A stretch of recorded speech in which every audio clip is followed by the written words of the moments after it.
Thank you, America. So, like a 6-pound frozen block of in-flight bathroom waste, James Comey's book dropped from the sky. And when it did, the media couldn't contain their excitement. The James Comey book accidentally came out early. Oops. Good evening, Lawrence. Good evening, Rachel. I'm just reading the end because I want to see how the investigation turns out. So I'm just gonna. Breaking news, they can read. I kid. Now, no one sent me a book. Everyone else got one, and it made them feel so funny inside. Comey went further than you were even expecting, even more so than what he talked about in the book. He is just not holding back on President Trump in any way, shape, or form. And he talks about how it was an out-of-body experience for him to sit with the president. It must have been an out-of-body experience for you to sit with him. I tell you, thank you for saying that. Kids, this ain't the Bible. It's a freaking book of gossip by a bitter ex. Here's one revelation, though. Comey says Trump reminds him of something. I thought of New York mafia social clubs. The Italian mafia called itself La Cosa Nostra, this thing of ours, and always drew a line between someone who was a friend of yours, meaning someone outside the family, and someone who was a friend of ours, meaning an official member of the family. The president-elect was trying to make us all part of the same family, and that Team Trump had made it a thing of ours. So I'm pretty sure that Thursday night, Rachel read the entire book to her audience. It was like a bedtime story for Communist Party cat ladies. But Trump's like a mafia boss. File that under duh. Anyone who saw the debates knows that. Every day he put out a hit on a rival. The fact is, he's a billionaire real estate developer in New York City. You think he never had to deal with actual mafia bosses? Why do you think he's the way he is now?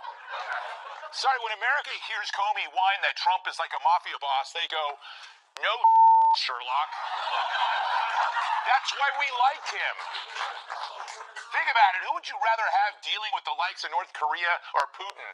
A guy who reminds you of this, or someone who reminds you of a grad school TA who reads poetry to his cat?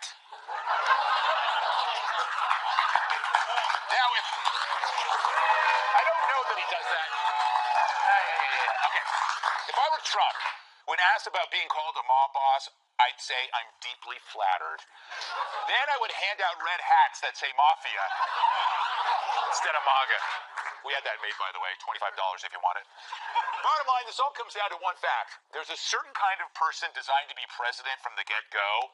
They look like this, or this, or this. Trump's not them.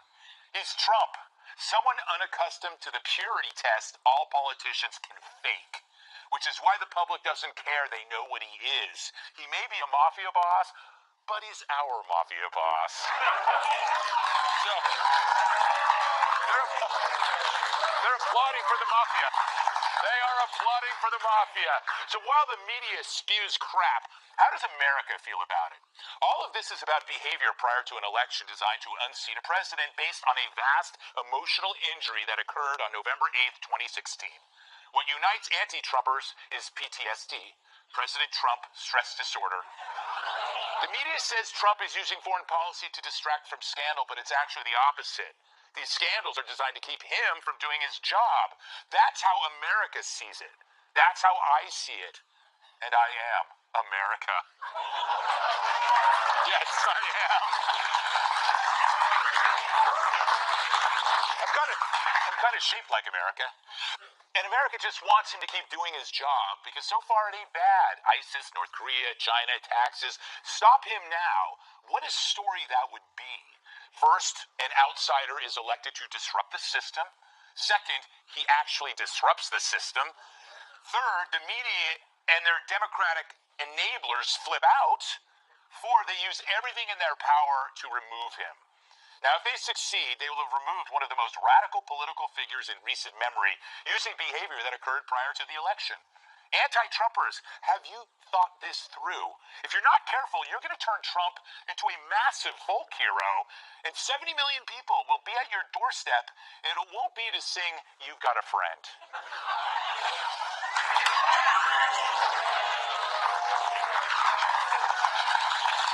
Let's welcome tonight's guests. Like my favorite butcher, Steve, she cuts through the bologna. Almost said something else. Author and TV host Jedediah Bila. Like a well-oiled shopping cart, he'll have you rolling in the aisles. Actor, writer, comedian Jamie Lissow. Yes, she's got more baggage than a Samsonite salesman. National Review reporter Kat Timpf. And he hates ceiling fans. True. Impact wrestler, my massive sidekick, Tyrus.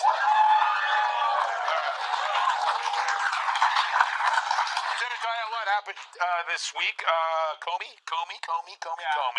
What do you make of this? I mean, the book sounds terrible. I didn't get a copy either. I can't imagine why. But every excerpt I read made him less and less likable as a person. And this guy, I mean, he stoops to the lowest levels. He's like talking about Trump's tie. Yeah. He's talking about Trump's under eye circles. Like, is he in a tanning bed? Is he not? And it's just like any shred of credibility that this guy had, which I don't know how he could have any after not indicting Hillary Clinton, frankly. But any shred that remains has been lost just from the excerpts that I've read. And it's just, you know, I think there are some people in this world that just want to be in front and center in front of the camera all the time. And we work in the television business, we're trained to spot them. This guy is one of them. Any opportunity, like someone hand him a show just because he's begging for it, because that's what he wants. That would be, wow. What, Tyrus? You better not. What? You better not. I warned you about the Hillary on Sunday. If Comey gets one, I'm done. Okay, here's my Sunday lineup. My Sunday lineup, you got Hillary at 8 o'clock, because that provides fodder for Fox and Friends the next day, followed by Comey, and it's like Comey, it's called the Comey Confessional. And he just tells you what he thinks. Sorry, Tyrus. All right, Jamie, Greg, instead of the Comey confessional, what about the Fredo files? Oh! Thank you, because of the thing before. Yes, a Godfather allusion, I believe it was. What do you make of Trump's response to Comey? I honestly thought maybe he even overreacted. Like, why even respond to so much? Thank you. Thank you. It is. You're welcome. It is a tell-all book. Rarely do people release a tell-some book. It's all of it. And I thought the whole thing about, I thought Trump should have almost just let it roll off his shoulders, especially the thing about, you know, the story that was in there about the Russia and the prostitutes and the peeing. I thought Trump should have at least made an excuse and just said, it's not what everyone thinks. It's just, I just don't speak fluent Russian. They completely misunderstand me. You know, I walked in, I was like, what are you guys doing? I said, there's a leak in the sink. That would have worked. Right? I said to get 3 hot plumbers, not 3 hot prostitutes. One idea. That is very good. Kat, what do you make of the Comey book? There is nothing wrong with reading poetry to your cat, Greg. First of all. That's what you got from this? That's what I just got from your monologue. It seems like you're insulting one of my favorite pastimes. That was actually put in there directed to insult you. I thought so. Yes. But no, I agree with Jedediah. He made comments about the tiny hands. Yes. Are we done with the tiny hands yet? That's like the biggest hack joke in the world. Yes. I'm surprised like the next sentence wasn't, why didn't the chicken cross the road? That's how hack that it was. It's like, you're not Regina George. You are a former FBI director. You can act like a grown-up. Yes. And He wants to be Regina He wants to be Regina George. Who's He wants Regina to be George? Mean Girls. Why didn't I know that? I'm so glad you asked, Greg. Everything. I was nodding, just pretending I knew who it was. I thought it was Because I was afraid the camera was on me, too. I thought it was a historical political figure. It is. Yes, it is. It is. I'm so embarrassed. Tyrus, what do you make of the whole thing? What's wrong with having a mafia boss as a president? Well, as long as your name isn't Fredo, not too bad. The whole thing, here's the thing. Obviously, from the day they met, Trump and Comey did not like each other. Yeah. It was not a match made in heaven, and he felt he was fired by someone who was inferior to him, so that's where the anger comes from. But I'm willing to suggest, if we actually got our hands on the book that wasn't cut and pasted, by the liberal media, that it might be a better read. I think they're doing a disservice. I haven't seen the book, but they're taking pieces out and forming it for their own thing. I think they're making him. They're doing a horrible disservice to Comey. Yeah. Because you haven't read the book. I haven't read. I'm not saying he's obviously bitter. Listen, if I got fired by, say, a guy smaller than me that I could beat up or whatever, I might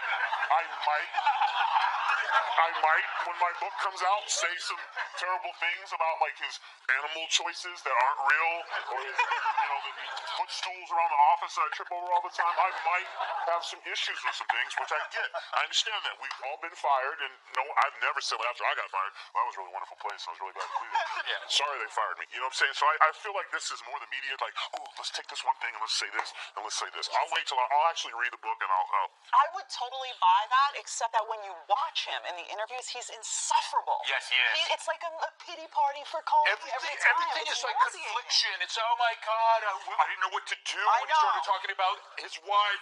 Shut up, you're an I adult. know. No, And he justifying- obviously hates Donald Trump. And that's the question that Papadopoulos should have asked him. Do you hate Donald Trump? Yeah. Tell the truth. He got under your skin and you couldn't believe that what he thought, being an elitist, this guy could fire me. And that's Be really like, what it's all I don't about. hate anyone. Some Yeah, sort of yeah. self- Which I means just you want to hate be a good everyone. I just person. want to do the All right thing. We got to move on because we have so much good stuff in this show to make your head explode. Not that I want to see that, because that would be gory and disgusting.